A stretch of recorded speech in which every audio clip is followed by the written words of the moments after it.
네, 안녕하세요. 네, 김무철 회계사입니다. 이번에 26년도 61회 회계사 1차 시험 세법개론 문제풀이를 해드릴 건데요.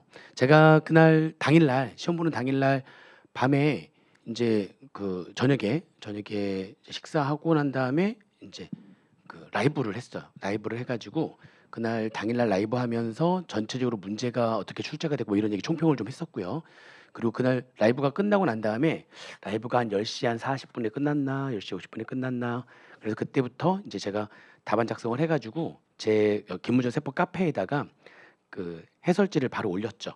바로 올렸습니다. 그래서 이제 문제 중에서 이제 나머지는 그래도 좀 뭐 문제가 좀 쉬운 문제도 있고 좀 어려운 문제도 있고 뭐 이렇게 난이도가 골고루 이렇게 분포가 된 문제긴 했는데 문제에 문제가 되는 부분들이 있으면은 이의 신청을 할 수가 있잖아요. 그래서 제가 이제 문제 중에서 이제 일형 문제로 37번 문제에 그래도 이거는 좀 복수 정답이 좀 가능한 그런 부분이 있다 해가지고 그때 이제 라이브 할 때도 바로 얘기를 한번 했었고요. 그리고 이제 거기에 대해서 해답 저희 김문재 세법 카페에다가 제가 이렇게 해설지를 올렸는데 거기에서도 이게 왜 복수 정답이 돼야 되는지에 대해서 이제 좀 내용을 올렸거든요.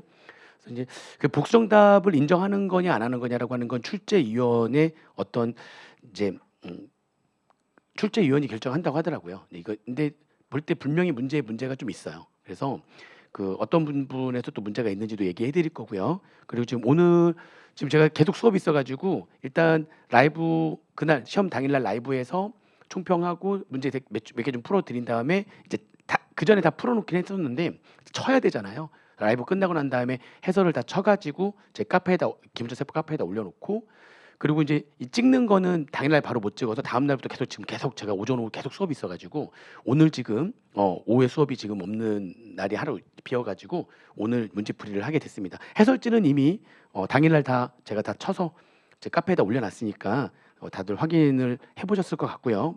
확인한 사람들도 꽤 되더라고요.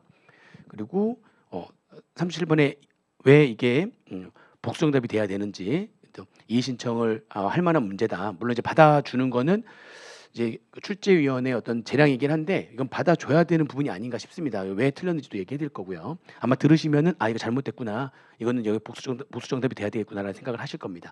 자, 이게 좀 문제 좀 띄워놓고서 글씨가 좀 작아가지고요. 좀 이렇게 확대하면서 좀 보도록 하겠습니다. 이제 옳지 않은 것들하고 이제 일응용 문제에서 답이 바로바로 보이는 것들은 바로 그냥 나머지에 대한 해설은 굳이 하지 않고요. 해설 여러분들이 보시면 될 것 같고 이제 답 위주로 저 설명을 어디가 틀렸는지 설명 또 어디가 어떻게 하니까 이게 옳은 건지 바로바로 얘기해드리고 계산 문제 같은 경우에는 직접 계산 문제 좀 풀어드리면서 이렇게 보도록 하겠습니다. 전반적인 어떤 총평을 좀 한다면 국세 기본법은 5문제 중에서 일단 3문제는 뭐 그냥 그렇게 어렵지 않게 출제가 됐어요. 근데 2번 문제하고 4번 문제는 이게 좀 2번 문제는 좀 헷갈리는 부분이 좀 있었고 그리고 4번 문제는 지문 자체가 조금 어려운 지문으로 구성이 돼 있어가지고 좀 두 문제는 조금 어려웠습니다. 나머지는 공부를 좀 물론 이제 1회독 2회독 해가지고는 안 되는 거지만 한 3회독 이상 했으면은 나머지 3문제는 충분히 맞출 수 있지 않았나 싶습니다.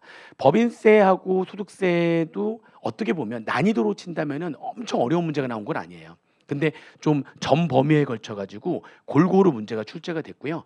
그리고 뭐 중간중간에 몇 문제 정도는 이제 이론형 문제나 계산형 문제 명확하게 계산 구조를 이해하고 있느냐 이런 것들을 좀 물어보는 문제들이 몇 개가 있어 가지고 좀 실수할 수 있는 부분들이 좀 있긴 했지만 그래도 예년에 비했을 때 이렇게 어렵게 출제된 건 아니다. 법인세랑 소득세는 그냥 비슷했다. 평년도와 좀 비슷하게 문제가 출제가 됐다. 이렇게 보시면 되고요. 그 다음에 뭐 상속세하고 지방세, 상속세 두 문제랑 지방세 한 문제는 어차피 잘 공부 안 하시는 파트잖아요. 그래도 상속세 이제 계산 문제는 이제 준비를 한 사람들이라면 많이 자주 출제가 되는 어떤 그런 유형으로 문제가 출제가 돼가지고 준비를 했던 사람이라면 뭐 분명히 맞췄을 거고 또 상징세 말 문제로 나온 거는 답이 좀 이렇게 좀 처음 보더라도 이게 답일 수밖에 없네라고 하는 문제. 그리고 지방세는 이게 재산세 과세 대상이 되는 토지에 대해서 질문을 했는데 그거는 우리 이제 별도로 따로 지방세를 공부하진 않지만 기본서부터 지방 재산세라든지 취득세에 대한 얘기들은 우리 이제 강의 노트에도 좀 정리를 해놓고 이렇게 이런저런 얘기를 많이 해주는 파트에서 답이 그냥 바로 눈에 보이게 나왔기 때문에 기본서만 제대로 들었더라도 맞출 수 있는 문제였기는 해요. 문제는 이번에 회계사 기출 문제에서는 좀 어려웠던 게 부가가치세입니다. 부가가치세가 이 계산형 문제도 몇 개 문제는 굉장히 어렵게, 그러니까 여러 가지 규정들을 다 알아야지만 풀 수 있는, 한두 개 규정 가지고 계산 문제를 맞출 수 있는 문제들을 그동안 냈었었는데, 한두 개 규정이 아니라 뭐 3개, 4개, 5개 규정을 다 알아야지만 문제를 풀 수 있는 그런 식의 계산 문제가 출제가 됐죠.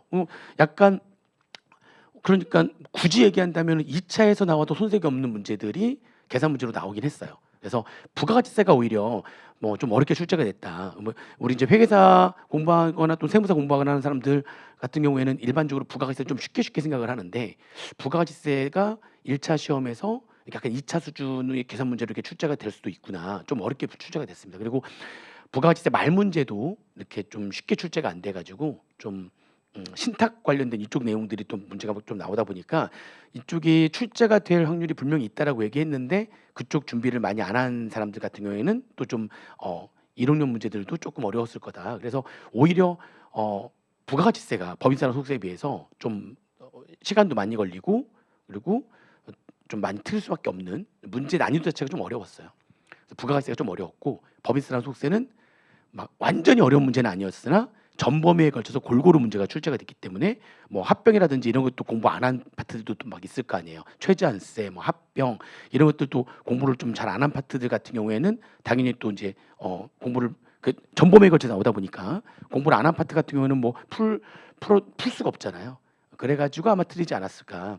그리고 소득세는 그렇게 어렵진 않았는데 좀 실수할 수 있는 그런 부분들이 좀 몇 군데 있긴 했었어요. 근데 뭐 그렇게 어렵진 않았습니다. 그래서 전체적인 총평은 예년에 비하면은 법인세 소득세 국기법은 좀 비슷했다. 작년 난이도에 비하면 비슷했다. 그런데 부가가치세가 작년에 비해서는 좀 더 어려웠다. 좀 더 어려웠다. 그래서 작년보다는 조금 더 어려운, 작년이 좀 무난한 시험이었다면 올해는 작년보다는 조금 어려운 그런 문제였다라고 좀 보시면 될 것 같습니다. 부가가치세 때문에. 자, 문제를 풀어보겠습니다. 1번 문제. 자, 국기법상 국세 부과 및 세법 적용의 원칙에 관한 설명으로 옳지 않은 것은 했는데 좀 답은 좀 쉬웠어요. 그죠? 이게 답은 2번. 옳지 않은 2번이 바로 틀린 문구라는 게 바로 눈에 보이죠. 지금 이렇게 납세의무자가 세법에 따라 장부를 갖추어 기록하고 있으나 사실과 다른 부분이 있는 경우에는 그 전체가 아니라 그 다른 부분, 그 부분에 대해서만 세무공무원이 조사한 사실에 따라서 국세를 조사 결정할 수가 있는 거죠. 그래서 요 1번은 좀 쉬운 문제였습니다. 바로 좀 많이 봤던 문구였고요. 자, 2번 문제인데 2번 문제가 조금 문제가 됐던 게 요게 같은 세목 및 같은 과세 기간에 대한 재조사를 할 수 있는 것만을 모두 고른 것은 해가지고 이제 이쪽에 내용들을 완벽하게 다 암기하고 있다면 뭐 답은 바로 나왔을 텐데, 이게 이제 암기를 막 달달달달 이렇게 암기하는 건 또 아니다 보니까 일단 확실한 거는 리을은 무작위 추출 방식으로 표본 조사를 하려고 하는 경우에 같은 세목 같은 과세 기간에 재조사할 수 있는 경우는 아니겠죠. 그러니까 리을은 일단 무조건 빠진다는 거는 바로 알았을 거예요.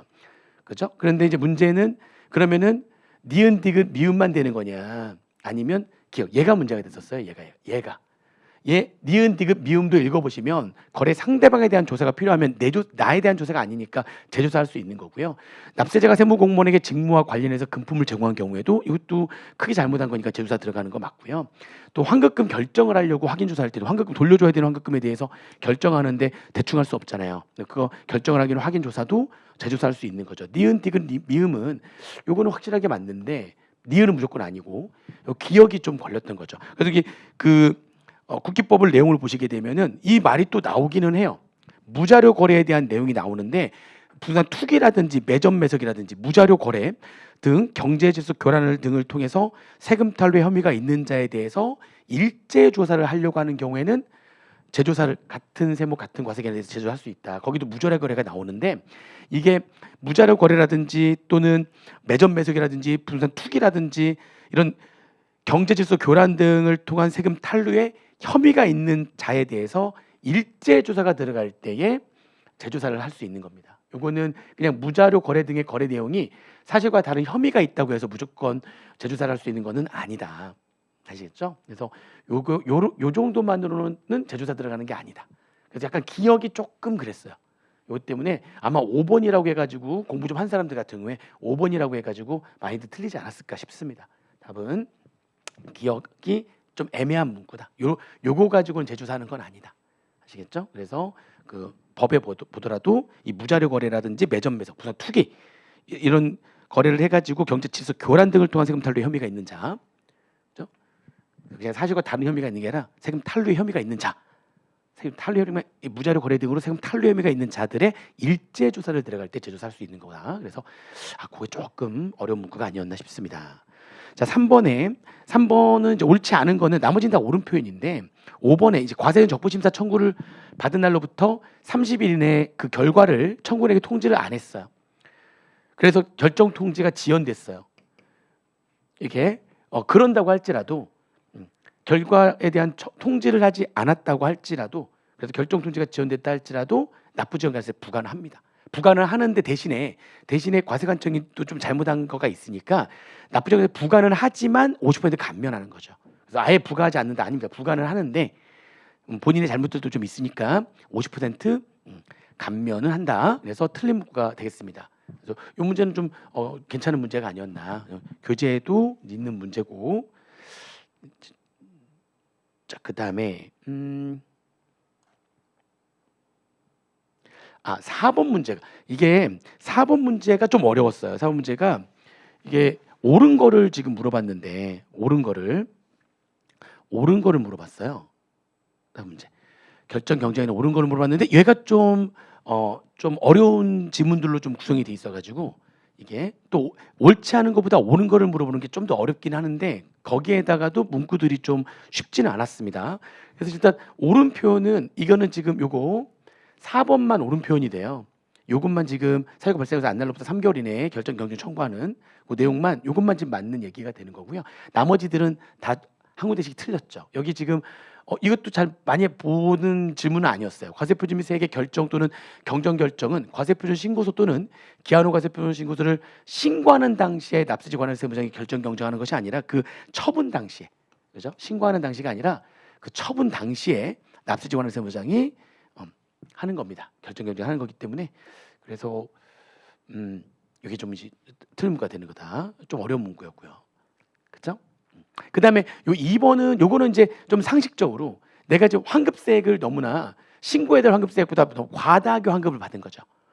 그럼 이제 뱉어내야 되는 거잖아요. 우리가 뱉어내는 건 경정 청구가 아니라 뱉어내는 거는 수정 신고하는 거잖아요. 그죠? 기한 후 과세표준 신고, 그러니까 기한 후 신고를 하고 난 다음에 그 기한 후 신고 자체가 잘못된 거죠. 그러면 이것도 수정 신고할 수 있죠. 근데 추가로 더 뱉어낼 게 있을 때 수정 신고하는 건데 뱉어내는 거죠. 내가 환급세액이 신고해야 될 환급세액보다 너무 초과하는 거니까 그 초과하는 환급세액을 뱉어내야 되는 거라서 결정 경정 청구를 하는 것이 아니라 뱉어내는 거니까 수정 신고해야 되는 거죠. 이거는 그나마 좀 상식적으로 좀 알 수 있는 부분이었고, 그죠? 요거는 5년 이내에서 있으면 안 날로부터 3개월 이내에 경정 청구하는 거죠. 그래서 이것도 이제 법정 신고 기한이 지난 5년 이내로 한정하긴 하지만 해당 처분이 결정 또는 경정으로 해서 과세표준 및 세액이 증가한 때에는 해당 처분이 있으면 안 날로부터 3개월 내에 경정을 청구할 수 있다. 다만 법정 신고 기한 지난 후 5년 이내여야 된다. 그래서 이렇게 보시면 되고 기본적으로 3개월 있으면 안 날로부터 3개월이죠. 그렇게 해서 보시면 되겠습니다. 그렇죠? 그리고 마지막 5번 같은 경우에도 이게 결정 경정 대상 경정 과세표준 및 세액과 연동된 다른 과세 기간에 연동되어 있는 다른 과세 기간의 다른 세목 이게 여기도 좀 그렇죠. 다른 과세 기간에 같은 세목으로 한정한다. 다른 과세 기간에 같은 세목의 과세표준 및 세액이 세법에 따라 신고해야 될 과세표준 또는 세액을 초과할 때는 결정 또는 경정을 청구할 수 있다. 다른 과세 기간에 같은 세목에 대해서 뭐가 잘못됐을 때 경정 청구할 수 있다. 해가지고 틀린 문구가 되는 겁니다. 4번이 좀 낯선 질문들도 해가지고 조금 어렵지 않았을까 싶습니다. 근데 이제 5번은 이제 옳은 건데 이제 이것도 좀 기본적으로 국선 대리인 같은 경우에 상속세라든지 증여세라든지 종부세는 국선 대리인 선정할 수가 없거든요. 그래서 이제 그런 것들 또 이거는 국세청장은 심사 청구를 받으면 국세심사위원회에 심의를 거치는 게 아니에요. 이게 심의랑 이제 국징법 같은 거 특강 같은 거 할 때 저도 이제 국징법 특강을 하고 국기법은 우리 이병헌 세무사님이 이제 특강을 하는데 아마 특강을 할 때 심의하고 의결하고 차이에 대한 얘기를 좀 심의라고 하는 거는 의결과 좀 다르죠. 심의는 진짜 뭔가 결정을 내리는 건 아니고 어떤 위원회에서 심의한다? 심도 있게 토의하는 거죠, 그냥. 심도 있게 토의하는 거고 어떤 위원회에서 의결을 한다? 결정을 한다는 거죠. 의논해 가지고 결정하는 걸 의결한다는 건데 국세청장은 심사 청구를 받으면 국세심사위원회에 의결을 거쳐서 그러니까 여기에서 결정하는 거예요. 심도 있게 토의만 하는 게 아니라 국세심의위원회에서 의결해 가지고 그 의결을 거쳐 가지고 결정을 해야 된다. 심의가 아닌 거죠. 뭐 이렇게 심의나 의결에 대한 차이 은근히 좀 나올 수가 있는데 그게 이번에 나왔네요. 답은 좀 쉬웠어요. 근데 옳은 건데 답은 쉬웠던 게 심판 청구하고 심사 청구를 지금 동시에 제기를 한 거잖아요. 그러니까 우리가 각하 결정이라고 하는 건 내용도 보지 않겠다는 건데 심판 청구랑 심사 청구는 뭐가 더 위예요? 심판 청구가 더 위잖아요. 조세 심판원에다 심판 청구하는 거니까.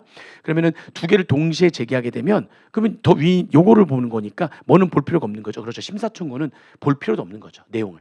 우리가 심사 청구는 각하 결정을 한다. 그래서 동시에 했다면 심판 청구를 적용하면 되는 거고 심사 청구는 볼 필요가 없으니까 답은 옳은 것만 고른다고 한다면 답은 3번이 되는 거였어요. 그렇죠? 그렇게 되는 거였고 그 다음에 국세청장은 심사 청구에 대한 결정을 할 때 심사 청구를 한 처분 외에 처분에 대해서는 변경할 수 없죠. 그리고 납세자의 동거 가족이 질병으로 6개월 이상 치료가 이거는 천재지변 등의 사유에 해당되는 거죠. 그럼 천재지변 등의 사유가 발생하면 불복 청구 기한 연장 사유에 해당하는 거 맞죠? 그죠? 그래서 그 사유가 소멸한 날로부터 14일 이내에 심사 청구할 수 있을 정도로 이렇게 연장이 되기 때문에 해당하는 겁니다. 해당하지 않는 게 아니라 해당하는 거죠. 그래서 옳은 거는 좀 쉬웠고요. 바로 눈에 보이는 거고 틀린 부분들은 여기저기에서 이렇게 틀렸다 이렇게 본 겁니다. 6번에 기초비, 기업무 추진비와 기부금액에 대한 설명으로 옳지 않은 거 좀 문제가 좀 쉬웠죠. 옳지 않은 거는 5번 법인이 기부금을 금전외 자산으로 제공했으니까 현물 기부한 거죠. 이렇게 현물 기부했을 때 이제 일반 기부금을 현물로 기부했는데 그럼 뭘로 평가할 거냐? 그럼 그 일반 기부금 단체가 나랑 특수관계가 있는 단체냐 없는 단체냐 나눠지는 거죠. 특수관계가 없는 일반 기부금 단체라면 특례 기부금 단체나 마찬가지로 현물 기부금을 장부가액으로 평가하는 거고요. 특수관계가 있는 일반 기부금 단체에다가 현물로 기부하게 되면 비지정 기부금이나 또는 기업업 추진비처럼 시가와 장부가액 중에서 큰 걸로 하죠. 내가 지금 특수관계가 아닌 자인 일반 기부금 단체죠. 거기다가 현물로 기부했기 때문에 특례 기부금과 마찬가지로 장부가액을 기부금으로 해가지고 평가를 해야 되는데 장부가 시가 중에서 큰 금액으로 한다라고 했기 때문에 틀린 문구가 되겠습니다. 그래서 답은 좀 쉬웠죠. 그래서 5번에서 이 답이 되겠고요. 그 다음에 7번 문제. 7번 문제는 이제 퇴축 문제였는데 이제 제 수업을 들으신 분들은 퇴축 문제 풀 때 전부 다 T 계정으로 문제를 풀잖아요. T 계정으로 문제를 풀어야지만 정확하게 산식 가지고 하면은 쉽지 않고 그렇죠? T 계정으로 문제를 풀어야지만 좀 바로 눈에 보이는 답이 그런 문제였습니다. 퇴충과 퇴연충이 같이 있는 문제였고 조금 특이한 문제였기 때문에 T 계정을 제대로 그렸으면 되는 겁니다. 제조업을 영위하는 영리내구법인인 주사 A의 26기 퇴충과 퇴연충 관련 세무조정이 26기 각사압류소득 금액에 미치는 순영향으로 옳은 것은 이렇게. 그래서 26기에 지금 퇴직금 운용 자산의 변동 내역이 나와 있고요. 그 다음에 기말 금액이 없어요. 기말 금액은 뭐 찾으면 되죠. 기초에다 단기중 증가해서 감소 금액을 빼게 되면 그러면 기말은 얼마인지 바로 알 수 있는 거죠. 그러면은 퇴직금 연금 운용 자산의 기말 금액은 얼마 되는 겁니까? 1억 5,700만 원 되는 거네요. 그죠? 9천에다 7,700 더하고 1,000만 원 빼면 되는 거니까 1억 5,700. 주기사 A는 퇴직연금 충당금을 결산서에 계상하지 않고 신고 조정에 의해서 소금 산입하고 있으며 정기 말까지 신고 조정으로 소금 산입된 확정급여형 퇴직연금 부담금은 8천만 원. 지금 퇴직연금 충당금은 신고 조정에 의해서 하고 있대요. 그리고 정기에서 넘어온 마이너스 지금 유보잔액이라는 거죠. 신고 조정으로 소금 산입한 마이너스 유보잔액이 기초에 8천만 원이 지금 있는 거죠. 퇴충에 대한 T계정이 나와 있는데 장부상 퇴충의 T계정인데 기초는 500만 원, 그다음에 단기중의 증가액은 0원, 단기중 감소액은 400만 원. 그러면은 지금 북상 기말 금액은 500에서 증가된 건데 감소가 400이니까 기말은 100만 원이라는 얘기죠. 그렇죠? 이렇게 해가지고 퇴충의 기초잔액 중에서 200만 원은 송금 부인된 금액이고요. 송금 불산 유보잔액이 기초에 있고.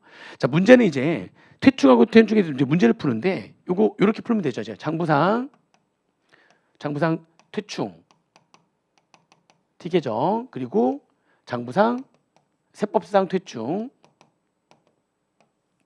퇴계정 그리면 되고요. 그리고 장부상은 지금 퇴연충이 없잖아요. 퇴연충이 없고 대신에 세법상 퇴연충은 지금 존재하는 거죠. 자, 장부에 지금 퇴충의 기초 금액이 500만 원이에요. 500만 원. 그죠? 단기에 지금 감소된 금액이 400만 원 장부에 그리고 증가된 게 설정 금액은 없어요. 그러니까 기말 금액이 100만 원 이렇게 되어 있는 거죠. 퇴연충은 좀 없고요. 그러면 지금 퇴충하고 퇴연충하고만 정리하면 되는데 여기 기초 금액은 여기 기초 금액부터 출발해 가지고 기초 울파형의 퇴충에 대한 유보장을 빼면 되는데 퇴충 유보장이 아까 200, 기초에 200 있으니까 걔를 200을 빼 가지고 여기는 300. 퇴연충은 장부에는 존재하지 않잖아요. 그러면 마이너스 유보잔액 해가지고 마이너스 유보잔액 8,000 이렇게 시작하면 됩니다. 자, 감소가 문제인데 감소가 이제 회계처리를 지 마음대로 한 거죠. 퇴직금을 지금 얼마를 줬냐면 퇴직금을 1,500만 원을 지금 퇴직금으로 지급하는데 외부에 맡긴 돈에서 1,000만 원, 회사 돈으로 500만 원 지급을 한 거예요. 장부에는 이렇게 퇴직급여 충당금에서 400 감소했고 나머지 퇴직급여로 처리 지 마음대로 한 거죠. 자, 세법은 어떻게 할 거냐? 외부에 맡긴 돈에만큼은 퇴연충으로 설정을 하는데 외부에 맡긴 돈에서 지급하게 되면 외부에 맡긴 돈이 줄어들면 그만큼 퇴연충이 줄어드는 겁니다. 그래서 외부에 맡긴 돈으로 지급하는 금액은 퇴연충의 감소로, 회사 돈으로 지급한 금액은 퇴충의 감소로 이렇게 해야 되는 거예요. 근데 퇴충 감소를 하려고 했더니 뭐예요? 기초금액보다 감소금액이 더 크면 초과상계 말이 안 된다고 그랬죠? 그래서 300만 되는 거고 200은 그러면은 퇴충 감소가 아니라 퇴직급여가 돼야 되는 거죠. 이걸 우리가 뭐라고 한다? 초과상계라고 한다. 자, 그러면 기말금액 어떻게 할 거냐? 금액은 퇴직금 두 주에 큰 거니까 1억 3,500인데 퇴충은 그거의 빵 퍼센트와 퇴직금 전환금액 기말 잔액을 더하는데 퇴직금 전환 기말 잔액이 자료 없으면 없는 거죠. 둘 다 해서 빼는 거니까 설정 금액 빵은 되는 거고요. 퇴연충은 기말 금액을 둘 중에 작은 금액으로 하면 되죠. 그리고 얘는 설정 금액은 끼워 넣기로 들어가면 되고요. 기말 금액은 퇴직금 추계액에서 세법상 퇴충의 기말 잔액을 뺀 금액이니까 기말 금액은 그냥 추계액 1억 3,500과 지금 퇴직연금 운용상 외부에 맡긴 돈이 얼마 있냐? 기말에 퇴직연금 운용상 기말 잔액 중 작은 금액. 그래서 1억 3,500이 되는 거죠.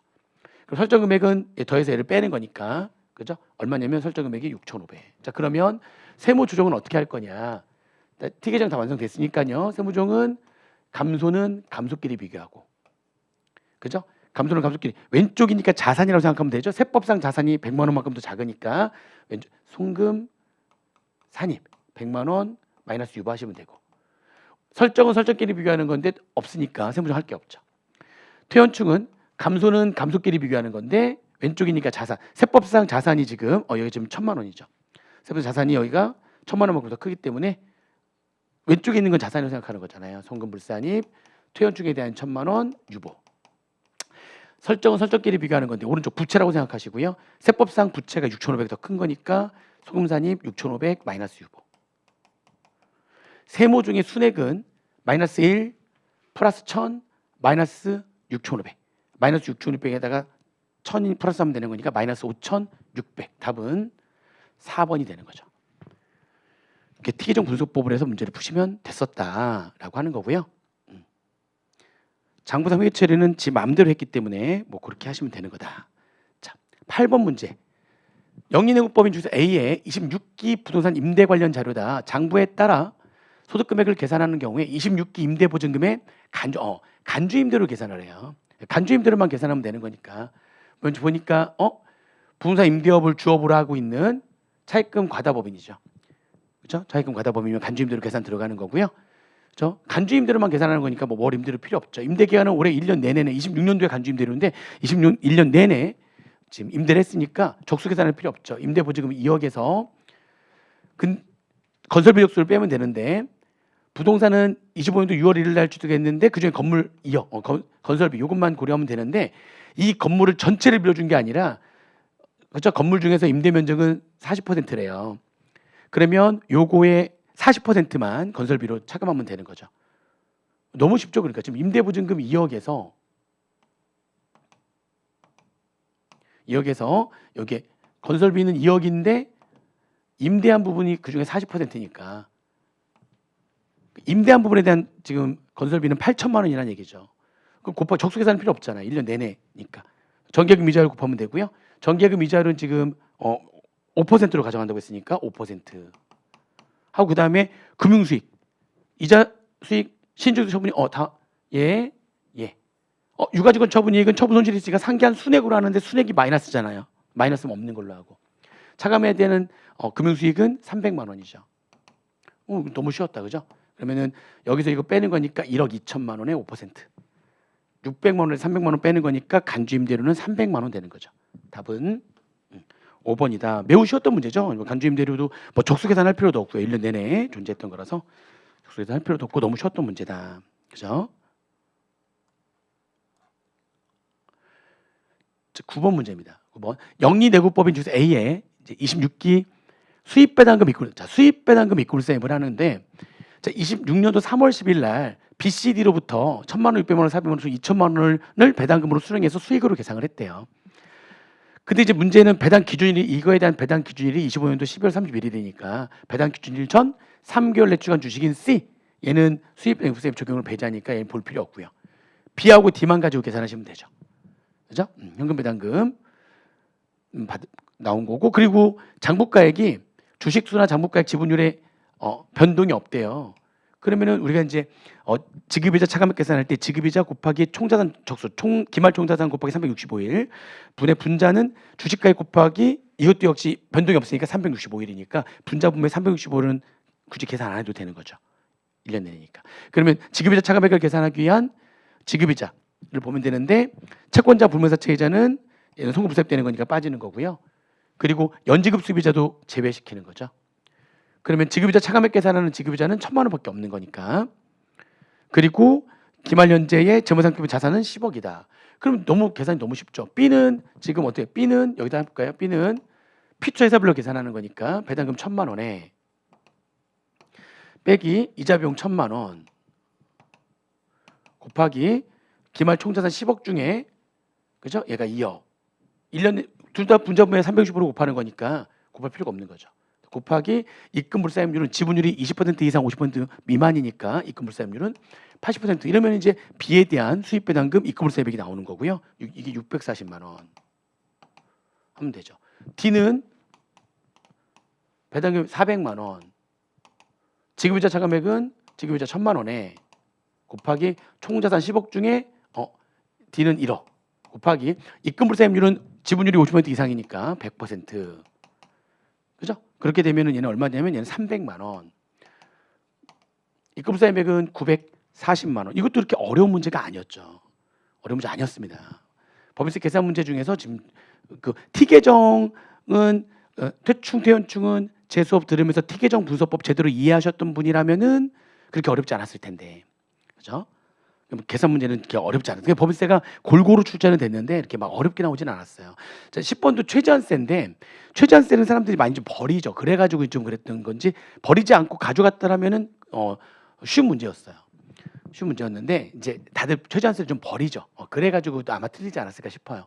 제조업을 영위하는 영리내구법인 A 중소기업이 아닌 A의 26기 법인세 신고 관련 자료다. 26기에 차감 납부할 법인세액을 계산한 것으로 옳은 것은 보니까 지금 여기 입금불산입이 최저한세 적용 대상인 조특법상 입금불세액이니까 중소기업이 아닌데 또 연결로 개별 세액공제가 있으니까 그죠? 최저한세 적용 대상인 입금불산입액과 지금 세액공제가 있으니까 최저한세 적용을 해야 되는 거죠. 자, 최저한세 적용을 하려면은 감면 후 세액을 구해야 되는데요. 감면 후 세액은 최저한세 고려 전에 일단 과세표준을 먼저 구하고요. 단계순이익에서 출발해가지고 이렇게 가산종 차감금 빼는 거니까 순액으로 2천만 원. 그러면은 각 사업년도 소득 금액은 딱 1억이네요. 거기서 2월 결손금을 빼는데 그게 과표가 되는 거니까 2월 결손금은 6,200만 원인데 16개 발생액이니까 딱 10년째 그때는 10년간 2월 됐잖아요. 올해가 10년째라서 올해도 2월 결손금 공제를 할 수가 있는데 6,200 중에서 200만 원 이미 전년도에 자산수익 이후로 충당됐으니까 남아있는 금액은 6천만 원. 6천만 원이면은 6천만 원 공제해야 되는데 중소기업이 아니니까 각소득 금액의 80% 범위 안에 80% 범위 안에 들어오죠. 6천만 원을 공제하니까 지금 과표는 4천만 원 되는 거죠. 그러면 세율은 지금 세율은 2억까지는 10% 하는 거니까 산출세액이 400만 원이에요. 400만 원.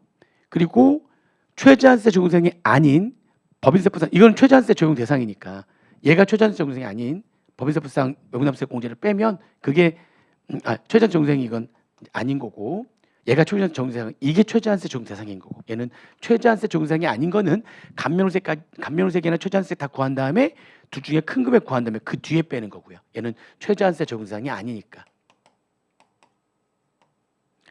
근데 중소기업이 아닌 기업의 영구 인력 개발에 대한 세액 공제는 최저한세 적용 대상이기 때문에 감면호세 구할 때 얘는 고려를 해야 되는 거죠. 400에서 100 빼는 거니까 따라서 감면후세액은 300만 원.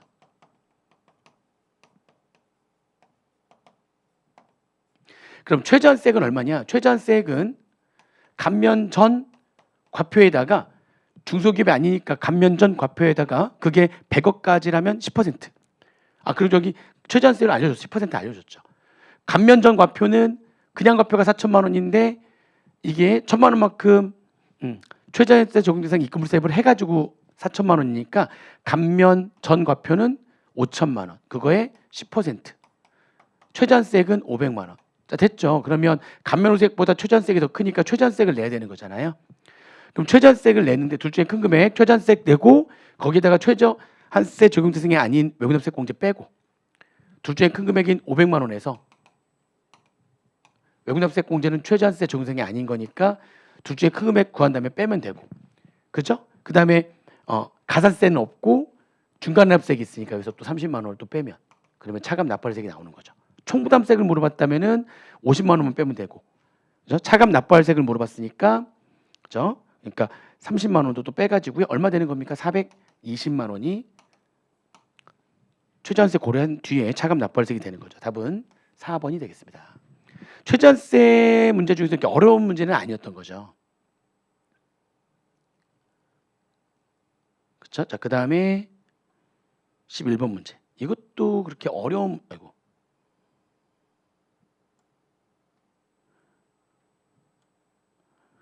얘가 어려운 문제는 아니었는데 문제가 조금 특이하긴 했어요. 사실 이것도 약간 해석의 여지는 있긴 하지만 그거를 좀 피하기 위한 문제를 좀 냈던 거죠. 제조업을 영위하는 영리회계법인 A의 26기 재고자산 평가와 관련된 자료다. 26기의 재고자산에 대한 세무 중으로 옳은 거는 그러니까 장부에 어떻게 금액이 나온 게 아니라 장부에 그냥 어떻게 또 말로 이렇게 나왔어요.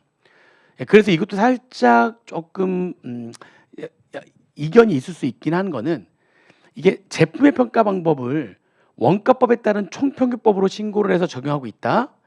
26기 기말 제품에 대해서 총평균법으로 평가를 하고 기말 제품 중에서 입고 후에 6개월이 지나 진보화된 제품은 회사의 회계 정책에 따라 다음과 같이 재고자산 평가 손실로 계상했다.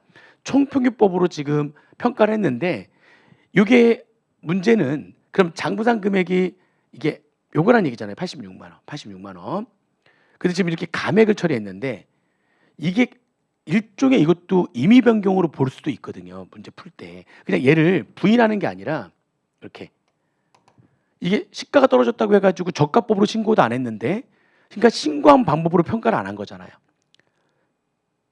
신고는 지금 원가법 중에서 총평균법을 해놓고서는 지금 이거를 저가법으로 평가한 거기 때문에 이것도 넓은 의미에서는 임의 변경 아니냐 이렇게 해석할 수도 있거든요.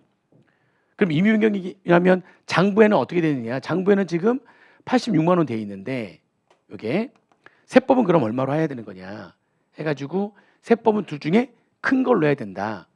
그러니까 이게 문제를 요 86만 원이 요 감액 전 금액인지 감액 후의 금액인지 그게 지금 안 나와 있어서 그렇죠. 왜냐하면 총평균법으로 평가를 했을 때 만약에 이게 감액 후의 금액이라면 문제를 풀 때 장부에는 지금 제품에 대해서 86만 원으로 돼 있지만 제품에 대해서 세법은 그러면 이것도 넓은 의미에서 뭘로 보면 장부에는 지금 이걸로 86만 원으로 돼 있는데 거기에다가 이게 만약에 이 평가 전의 금액이라면 거기에다가 평가를 해서 그래서 결국에는 장부에는 지금 얼마로 돼 있냐면 86만 원에서 10만 원 빠진 이렇게 돼 있는 거 아니냐. 그러니까 요게 이 평가하는 후의 금액이냐 평가 전의 금액이냐에 따라서 이게 약간 문제가 좀 있어요. 왜냐하면 이거를 평가 전의 금액으로 본다면 평가까지 하면 76만 원 되는 거니까. 그러면은 세법상 금액은 이것도 임의 변경으로 봐야 되는 거 아니냐. 저가법으로 신고 안 했는데 저가로 지금 시가 떨어진 거면 그럼 지 마음대로 저가 평가를 해버린 거니까. 임의 변경으로 본다면 그러면은 요 86만 원과 이제 90만 원 중에서 큰 거로 해가지고 그죠? 무신고시 방법이나 신고시 방법 이렇게 해가지고 90만 원 해야 되는 거 아니 이렇게 할 수도 있다는 거죠. 그러면은 이게 입금 산입이 14만 원만큼 입금 산입이 돼야 되는 이렇게 문제를 풀 수도 있었다는 거죠. 이걸 임의 변경으로 본다면. 근데 그게 아니라 그냥 단순하게 방법은 제대로 했는데 방법은 지금 제대로 했는데 그러니까 이거 이렇게 이 문제 출제 요원은 신고 방법은 총평균법으로 제대로 했는데 근데 감액 처리한 거니까 이것만 부인하는 문제를 풀었던 것 같아요. 사실 이것도 살짝 문제가 좀 있습니다. 지금 어떤 얘기인지 이해되시죠? 왜냐하면 이것도 넓은 의미에서 뭐로 볼 수 있는 거니까 이것도 넓은 의미에서 이것도 임의 변경으로 볼 수가 있거든요. 사실 이것도 살짝 좀 걸어야 되는 거 아닌가 싶기도 해요. 만약에 지금 좀 부족하신 분들이 있다면 이것도 한번 이의 신청을 한번 걸어보자. 왜냐하면 이것도 넓은 의미에서 뭐가 될 수가 있는 거니까. 그렇죠. 임의 변경이 될 수 있는 거니까. 그냥 이 해답을 보면은 해답은 요거를 평가를 지금 임의 변경으로 안 본 거예요. 지금 이 문제 출제위원은 총평균으로 평가했잖아. 그렇게 본 거죠. 아니죠. 총평균으로 평가한 겁니까? 저가법으로 평가한 겁니까? 원가법 중에 총평균법을 한 겁니까? 아니면은 저가법으로 한 겁니까? 저가법으로 한 거죠. 신고는 평균법으로 해놓고서 이거를 이렇게 해버리는 것도 이것도 평가 아니에요? 저가법으로 평가한 거 아니에요? 그럼 이것도 지금 임의 변경으로 봐야 되는 거니까 임의 변경으로 해야 되는 거니까 이렇게 아까 제가 문제 푼 것처럼 이렇게 문제를 풀어야지 좀 더 정확 이게 더 논리에 더 맞는 거란 말이죠. 임의 변경은 제재를 가하기 위해서 둘 중에 큰 금액으로 하는 거니까 여기에 둘 중에 큰 금액이 들어와 가지고 입금 산입 14만 원 해야 되는 거니까. 근데 이제 밑에 답이 없어요. 14만 원 입금 산입 14만 원이 없어요. 왜냐하면 이제 그거 말고 얘는 지금 제공품은 기말에 장부상 평가 금액과 세부상 금액이 같기 때문에 정기에서 넘어온 2만 원의 유보만 추인하면 되는 거니까 바로 추인하잖아요. 소금 산입 2만 원에 마이너스 유보고 요것도 지금 계산착오로 3만 원 과대평가했으니까 장부에 너무나 3만 원이 과대평가되어 있는 거잖아요. 계산착오는 임의 변경이 아니기 때문에 그죠? 그래서 원래 선입소출법에 의한 금액보다 3만 원 과대평가한 금액만 소금 산입 3만 원 마이너스 유보하면 되는 거라서 지금 송금 산입은 5만 원이에요. 송금 산입은 지금 그러니까 1번 아니면 3번이 돼야 되는 건데 1번 아니면 3번 돼야 되는 건데 보니까 입금 산입하는 금액이 지금 10만 원 이건 말이 안 되는 거고 답은 지금 1번이 될 수밖에 없어서 그래서 1번으로 하긴 했는데 그러니까 이 출제 요원은 이 평가 손실 장부의 계산 금액을 부인해 가지고 송금 불산입만 한 것 같아요. 송금 불산입 10만 원 유보. 근데 이것도 사실은 어떻게 해석할 수가 있다. 이것도 임의 변경으로 해석할 수가 있다. 내가 신고한 거는 원가법 중에서도 총평균법인데 결과적으로는 장부에 어떻게 한 거니까 결과적으로는 장부에 저가법으로 평가를 한 거니까 신고도 안 하고 저가법으로 평가를 한 거기 때문에 그렇죠? 그렇기 때문에 이것도 임의 변경으로 봐서 장부상 금액은 그러니까 80여기에서 10을 뺀 76이지만 임의 변경으로 보게 된다면 얘가 86이 아니라 당초 신고한 방법과 무신고시 방법이 선입소출법 중에서 큰 거 이렇게 해가지고 입금 산입 14만 원 이렇게 할 수 있다는 거죠. 근데 그게 지금 없어가지고 거기에 없어가지고 이 교수는 이걸 임의 변경으로 보지 않았구나. 요거는 그러니까 약간 해석에 임의 변경으로 해석해 할 수도 있다라는 거죠. 그러면은 답이 입금 산입 14만 원. 그럼 답이 없죠. 그래가지고 요것도 한번 모두 정답을 한번 좀 한두 개 부족하면 한두 개 뭐 이게 모르잖아요. 좀 불안하잖아요. 한두 개 좀 더 맞았으면 좋겠고 물론 우리가 이제 절대 평가는 아니지만 불안했을 때는 요것도 좀 뭐 틀렸다면 근데 공부 좀 한 사람들은 딱 봤을 때 안 보이니까 그냥 10만 원 유보 이렇게 했을 거긴 한데 한번 걸어볼 만하다. 근데 이건 조금 이거 좀 약간 해석의 여지가 좀 있어가지고요. 이게 왜 해석의 여지가 있는 거냐면 저는 그렇게 봤는데 이걸 이렇게 만약에 본다면은 또 이것도 임의 변경으로 본다고 이거를 임의 변경으로 본다고 할지라도 이렇게 해석할 수가 있거든요. 그러면은 또 이게 또 틀린 건 아니에요. 무슨 말이냐면 이게 이 86만 원이 요게 요 86만 원이 이렇게 평가까지 다 한 순액이다. 다시 말하면 평가하기 전에는 96만 원이었다 이런 얘기죠. 왜냐면 총평균으로 평가를 하고 감액 처리했으니까 요 86만 원의 금액이 평가까지 한 이후의 금액이다. 요게 그러면은 이 감액 평가하기 전에는 총평균법이 얼마다? 96만 원이다. 이렇게 만약 본다면 이 10만 원까지 감액을 해서 장부에 86만 원인데 이게 이제 감액된 금액이라는 거죠. 이렇게 이것까지 감액된 금액이라고 한다면 그러면 이걸 역시 마찬가지로 임의 변경으로 했을 때 그러면 감액을 하지 않은 금액은 96만 원이니까 그렇다면 얘랑 둘 중에 큰 금액으로 해야 되는 거니까 그럼 96만 원으로 해야 되는 거 아니냐. 그러면은 차이 나는 금액 입금 산입 10만 원 유보. 이제 제가 그래서 이거를 굳이 이의 신청하는 게 왜냐면 명확하게 장부에 어떻게 했다가 말로 막 나와 있다 보니까 이렇게 해석해 버리면은 이거는 임의 변경이라 할지라도 이렇게 해석하면은 어차피 입금 산입 10만 원 되는 거라서 그렇게 해석할 수도 있어서 무슨 말인지 이해되시죠? 그래서 이거를 막 밀어붙이기는 좀 그런 거죠. 문제가 장부상 금액이 얼마인지 명확하게 안 나오고 말로만 나오다 보니까 그럼 이렇게 해석하면은 이거를 그냥 부인하든 아니면 제가 문제 푼 것처럼 임의 변경을 하든 결과가 같잖아요. 결과 같으니까 그럼 답은 1번밖에 될 수가 없어서 무슨 말인지 되시죠? 그래서 요거는 제가 그 답안지 올릴 때 해서 올릴 때 이거에 대해서 별도로 언급을 안 했어요. 별도로 언급을 따로 안 했다. 그래 보시면 되겠습니다. 근데 나중에 37번은 확실하게 좀 문제가 좀 있어가지고 걔는 이의 신청을 좀 해드릴 건데 쟤는 좀 해석을 어떻게 하냐에 따라 가지고 임의 변경으로 본다고 할지라도 그냥 답이 1번이 될 수도 있어가지고 무슨 말인지 아시겠죠? 자, 12번에 감가상각 시분계산 문제인데 얘는 뭘 물어봤냐면 26기 말에 이제 감가상각 시분계산 전부 다 하고 난 다음에 을표상의 기장치의 유보나 마이너스 부자액이 얼마냐 이걸 물어본 거예요. 이걸 물어봤는데 지금 보니까 25기 말에 취득가액과 가상각 누계액이 나와 있고 26기 말에 취득가액과 가상각 누계액이 나와 있죠. 자, 그리고 25기하고 26기에 회사가 기산 가상비가 있고요. 수선비인데 이게 내용 요소를 연장시키기 위한 지출이니까 자본적 지출이잖아요. 자본적 지출이고 3년 미만의 기간마다 지출하는 수선비가 아니에요. 그러면 25기에는 직상각 의제였고 26기 600만 원이 안 되니까 얘는 직상각 특례 그냥 500만 원은 그냥 그대로 인정. 얘는 직상각 특례가 적용되는 거니까 가계상 시분 계산할 때 영향 미치지 않죠. 그럼 뭐 바로 나오죠 그러면. 그리고 정기 말 25기에서 넘어온 기장치에 대한 상각 부인의 유보잔액이 300만 원이 있네요. 상각방법을 신고하지 않았으면 정률법으로 하면 되는 거고요. 정률법의 상각률은 0.300으로 가정을 한다. 자, 회사 이자 26기가 바로 들어가면 되죠. 26기에 회사 계산 강사비는 결산상 강사비 500만 원에다가 자산으로 해야 되는데 비용 처리한 금액 500만 원은 600만 원 미만이다 보니까 직상각 특례가 적용돼 가지고 그대로 인정. 가계상 시분 계산할 때 영향 미치지 않죠. 그리고 상각 범위액은 세법상 취득가액은 북상 취득가액이 1억이거든요. 북상 취득가액 1억에다가 직상각 의제에 올해 단기 말까지의 누계. 직상각 의제 올해는 직상각 의제가 없지만 전기 직상각 의제가 800 있었잖아요. 이게 1억 800만 원이 세법상 취득가액이 되는 거고 빼기 여기다가 세법상 기초 시점의 가계상각 누계액은 올 빼면 되는데 BS상 기초 시점의 가계상각 누계액, BS상 기초 시점의 가계상각 누계액 8천만 원.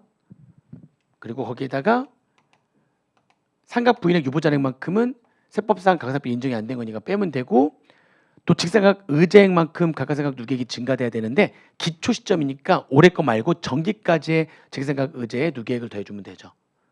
근데 직상각 의제가 올해 게 없이 정기 거만 있으면은 취득가액이 또 더해지고 기초 시점의 가계상각 누계액도 더해지는 거니까 플러스 마이너스 하는 거 쳐버리면 되고. 그럼 여기부터 여기까지가 미상학잔액이 되는 거죠. 1억에서 7,700 뺀 금액이 미상학잔액이 되는 거고요. 그게 0.3을 곱하면 그게 상각 범액이 되는 거죠. 그래서 상각 범액을 계산해 보시면은 이게 상각 범액이 690만 원 나오는 겁니다.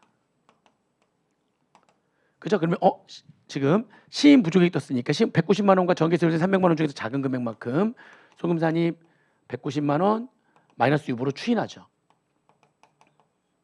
그래서 따라서 유보잔액은 정계에서 넘어온 유보잔액 300만 원에다가 190만 원만큼 마이너스 유보되는 거니까 유보잔액은 110만 원 되는 겁니다. 유보잔액은 110만 원 2번 이렇게 되는 거다.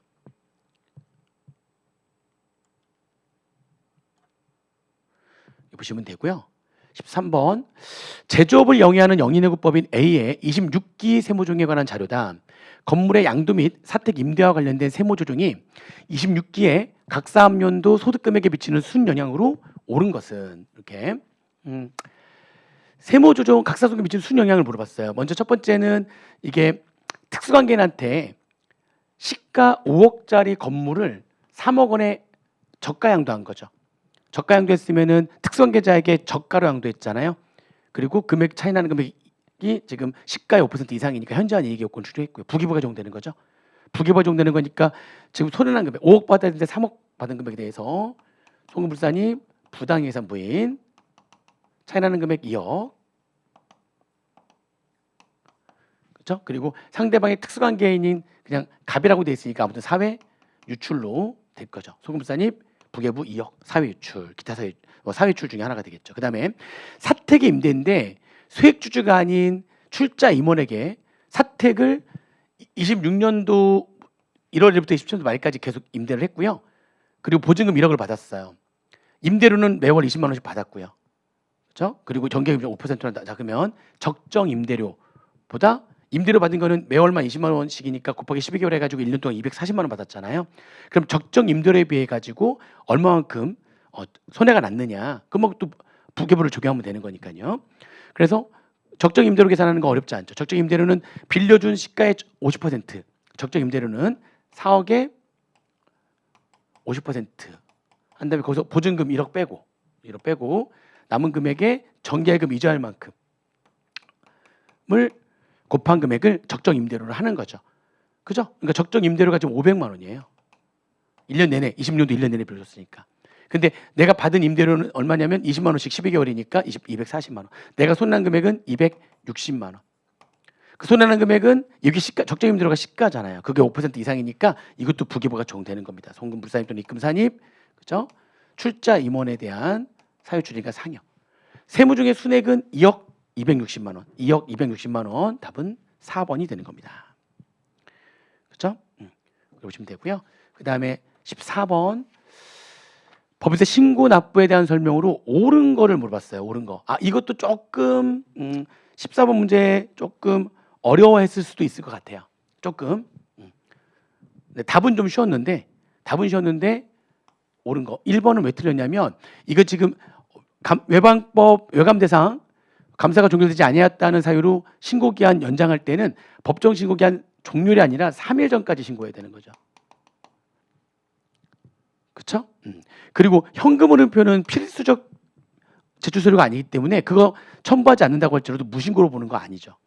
필수적 제출 서류여야지만 되죠. 재무상태표, 포괄손익계산서, 이익여금 처분 계산서, 세무조정 계산서죠. 현금 흐름표는 첨부하지 않더라도 얘는 임의적 제출 서류이기 때문에 무신고로 보는 게 아닙니다. 그죠?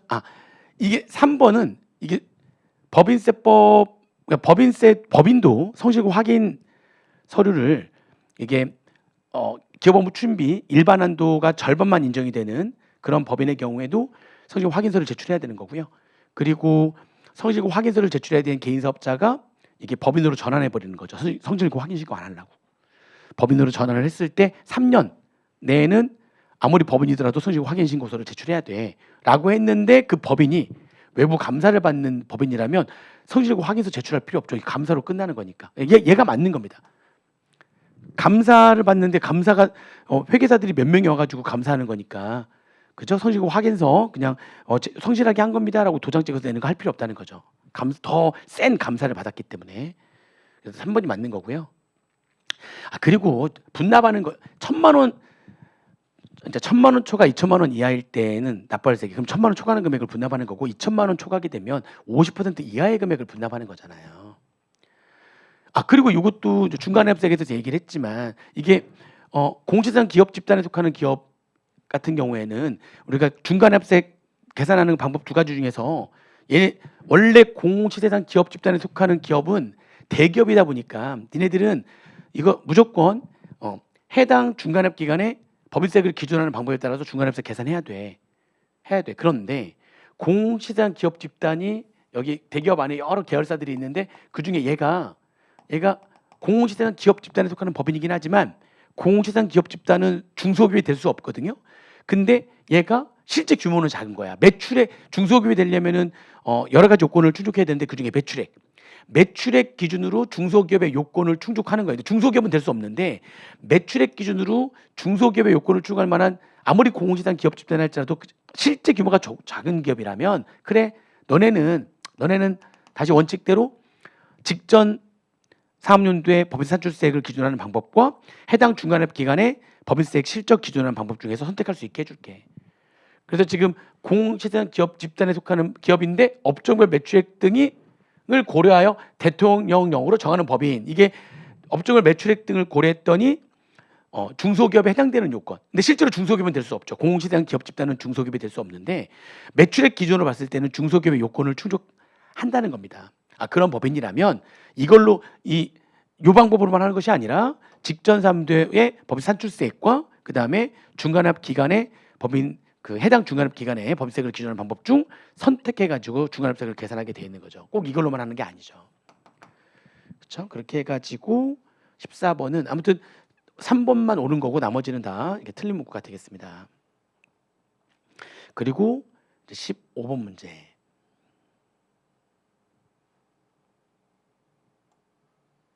아이고. 15번 16번인가요? 15번 여기 넘어갔구나. 15번 여기 있네. 15번 문제. 자, 합병 문제인데 뭐 합병은 다들 공부를 또 안 하다 보니까 그래가지고 좀 그런 건데 합병에 관한 설명으로 옳은 것은 15번에 일단은 적격합병 같은 경우에는 피합병변의 자산을 장부가액으로 양도받은 것으로 하는 겁니다. 적격합병은 수업 시간에 뭐 이런저런 얘기하면서 비적격합병은 사고 파는 개념이지만 적격합병은 그대로 떠오는 개념이라고 그랬잖아요. 그래서 장부가액으로 양도받은 것으로 한다. 옳은 것은 2번이고요. 여기 적격합병을 하게 되면 그대로 떠오는 거니까 피합병법인의 특례기만하고 일반기만 한도 추가 금액은 10년간 이월해가지고 한도액 범위 안에서 2월 송산입해야 되는데 지금 합병 등기일련제 2년밖에 안 지난 거야. 그러면 앞으로 8년 동안 더 2월 송산입할 수가 있기 때문에 승계하는 거죠. 승계해야 되는 겁니다. 그렇죠? 그 다음에 3번 적격합병 여부와 관계없이 합병 등기일련제 합병법인이 결소금이 있었던 거예요. 그럼 걔네들은 합병 등기 전에 있었던 합병법인의 결손금은 합병 원래 기존의 사업에서 벌어진 소득금액에서만 공제할 수 있고요. 적격합병이면은 이게 피합병법인의 이월결손금을 승계할 수도 있거든요. 그러면 승계한 이월결손금은 승계한 사업에서 발생한 소득금액에서만 공제할 수 있고요. 합병 등기일 이후에 발생하는 결손금은 모든 소득에서 공제할 수가 있죠. 합병 등기일 현재 합병법인의 결손금은 피합병법인으로부터 승계받은 사업의 소득금에서 공제할 수 없다니까요. 피합병법인으로부터 승계한 사업에서 발생한 소득금에서 공제를 할 수 있으려면 합병 이후에 발생하는 결손금이어야지만 되는 거예요. 그렇죠? 그다음에 적격합병이 아닌 경우에 피합병법인의 합병으로 발생하는 양도손익계산 시에 양도가액은 피합병법인의 합병되는 순자산 장부 아니죠. 이게 양도가액은 그냥 시가로 하는 거고요. 적격합병인 경우가 이 양도가액을 합병 등기일련제 순자산 장부가액으로 해가지고 양도가액에서 순자산 장부가액을 뺀 금액을 양도차익 차손익으로 하는데 그 양도가액을 순자산 장부가액으로 하는 거니까 양도차손익이 빵원이 되는 거죠. 적격합병은 지금 당장 과세 안 하는 과세 이연의 요건을 충족한 합병이기 때문에 지금 당장 과세를 안 하는 거죠. 그러니까 이게 맞는 얘기가 되려면 적격합병인 경우에는 맞는 얘기죠. 이렇게 양도가액을 합병 등기일련제 피합병법인이나 순자산 장부가액으로 해버리면 그러면 장부가액에서 장부가액 빼는 거니까 양도차손익이 빵원이 돼가지고 지금 당장 과세가 안 되는 거잖아요. 그리고 또 적격합병의 경우에 피합병법인 주주가 합병 대가로 합병별 주식을 받을 거 아니에요. 그 내가 받은 대가에서 피합병법 주식은 소멸되는 거니까 소멸되는 주식의 장부가액을 뺀 금액만큼이 이제 자본의 감소 등으로 인한 두 번째 용의 의제배당 금액이 되는데 그때 적격합병의 경우에 피합병법인의 주주가 합병 대가로 합병별의 주식을 받으면 주식만 받은 합병을 주식만 받을 수도 있고 현금까지 같이 받을 수도 있잖아요. 주식만 받는다면 그러면은 그냥 종전 주식, 내가 원래 갖고 있었던 피합병 주식, 종전 주식의 장부가액으로 평가하게 돼 있고, 주식과 현금을 같이 받는다면, 그렇죠? 그러면 그 종전 주식의 장부가액과 그 받은 주식의 시가 중 작은 금액으로 하게 돼 있고, 아무튼 시가로 평가하는 거는 비적격 합병일 때만 이렇게 하는 거고요. 적격 합병은 좀 특이하게 하는 거죠. 요거는 이제 합병을 버린 사람들은 이게 맞출 수 없는 거고. 그렇죠? 16번으로 가겠습니다. 16번 문제.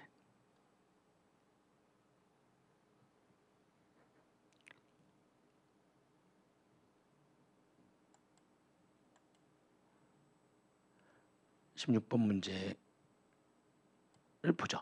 자, 법인세법상 소득 처분에 관한 설명으로 옳지 않은 거. 자, 옳지 않은 거. 요거는 좀 쉬웠었어요. 이거 심화 과정 객관식에서도 계속 나왔던 건데, 국기법상 수정신고 기한 내 매출량이나 가공경비 등에 부당하게 사회출된 금액을 회수하고, 수정신고 기한 내 회수하고 세무조정으로 입금에 산입하여 신고하는 경우는, 이 신고가 이제 수정신고라는 말에서 수정신고에 수정이 생략된 거라고 그랬죠. 그러면 그거는 돈을 잠깐 부당하게 사회출된 금액은 사회출된 게 아니라 잠깐 회사가 빌려줬다가 그 다음에 다시 회수한 거야. 그러니까 대여금으로 보는 거기 때문에 기타사유출이 아니라 뭘로 처분한다고요? 유보로 처분한다. 그래서 틀린 문구는 5번. 뭐 이번에 나올 수도 있다라고 얘기한 뭐 그런 파트가 그대로 나온 겁니다. 17번에 송금에 관한 설명으로 이것도 옳지 않은 거. 이것도 좀 쉬웠죠. 송금에 옳지 않은 거. 영업자가 조직한 단체로서 주무관청에 등록된 조합이면 외부에서 인정된 단체죠. 외부에 인정된 단체 영업자가 일반 회비, 경비 충당을 목적으로 하는 일반 회비를 내면 전액 송금. 근데 일반 회비가 아닌 회비는 이제 기부금으로 보는데 그 단체가 일반적으로 공익단체가 아니었을 거기 때문에 비지정 기부금이 돼가지고 사회출되는 거잖아요. 경상경비 외에 충당을 목적으로 지급하는 회비니까 일반 회비가 아닌 특별 회비예요. 특별 회비는 송금에 산입하는 게 아니라 기부금으로 보는데 거의 대부분 무슨 기부금일 것이다? 공익단체가 아니니까 비지정 기부금일 것이다. 그럼 송금 불산입되는 거죠. 그렇죠? 그렇게 해서 틀린 문제가 되겠고, 그 다음에 18번. 이것도 뭐 객관식 문제 풀 때도 많이 준비했던 내용인데, 제조업을 영위하는 영리내부법인 A 상장 중소기업의 26기 법인세 세무조정에 관한 설명으로 이것도 옳지 않은 건데 요거에 4번이 틀린 문구가 되는 거예요. 이것도 많이 봤던 문제입니다. 이게 뭐냐면 지급이자잖아요. 지급이자의 경우에는 지급이자는 하나 빼놓고는 특례가 적용되죠. 특례라고 하는 거는 뭐냐면 기간 경과분에 대한 이자 비용을 장부에 차변의 이자 비용 대비 미지급이자 이렇게 발생조로 회계처리하게 하면 세법도 돈이 안 나갔는데도 불구하고 그냥 송금으로 인정해 줄게. 이게 특례인데, 근데 한 가지는 특례가 적용되지 않죠. 특례가 적용되지 않는다는 얘기는 이게 기간 경과분에 대해 가지고 차변의 이자 비용 대비 미지급이자 돈 안 나갔어도 이렇게 발생조로 회계 처리한 거를 세법은 인정하지 않는다는 얘기죠. 세무적이 뜨겠죠, 그러니까. 근데 그 특례가 인정되지 않는 경우가 뭐냐? 특수관계인으로부터 차입금이어야 되고요. 차입부터 이자 지급일이 1년을 초과하는 거죠. 특수관계인으로부터 차입한 거고 2년 후에 원리금을 일시생활하는 조건으로 차입한 거니까 특수관계인한테서 차입한 거고 차입일부터 이자 지급일이 1년을 초과하네. 그러면 이 이자 비용은 특례가 적용되지 않죠.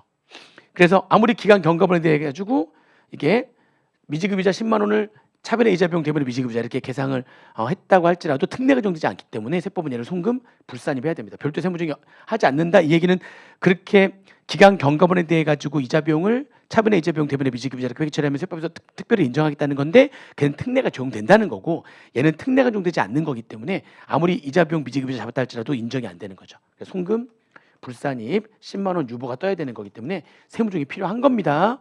그래서 4번이 틀린 문구가 되는 거죠. 그렇죠? 그 다음에 19번 문제.